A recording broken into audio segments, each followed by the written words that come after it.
If you're going to design a game with one control, then the entire game hinges on how well you design the levels and the puzzles, and they have done a fantastic job. And sometimes you get into games and you're just like, this is unpenetrable. And like, I would never have figured that out because there's not enough direction.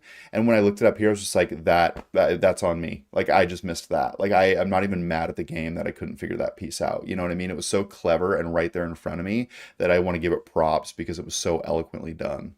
Somebody designed these layers. They don't have a sprint button, they don't have a dash button, there are no weapons, there is no jump button. They really have one button, which is grab. That's the only thing you can do, and all the puzzles and boss battles and everything is built around the grab button. Yeah, And it's still brilliant. agreed. And one thing that I really do appreciate about it is that they have this sense of forward momentum where you are essentially solving the puzzle and moving on to the next area.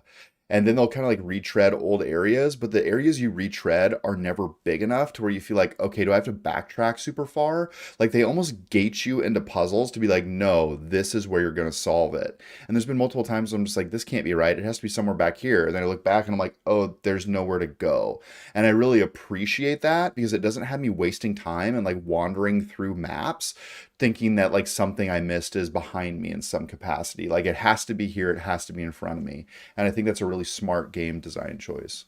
Some of these puzzles are so mentally complex and yet simple, where you're like, I gotta do like 4 or 5 steps in conjunction with one another in order to get through this. That if you had were able to backtrack all the way to the beginning, it would be too overwhelming, and you would be like, I'm stuck. This game is frustrating. So they made some very smart design choices with Cocoon. I thought it was really clever that when I was fighting the boss, they don't actually kill your character. They just throw you out of the current world that you're in.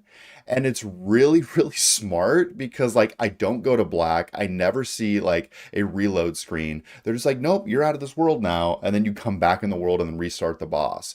And I see very few games like try to tweak that format. Like how many games do we play where you're fighting a boss and then you fade to black when you don't win? That's like Yeah. 98% of games. I can't even think of another example of something like this where they're just like, no, they have an in world excuse of why you'd have to rerun this.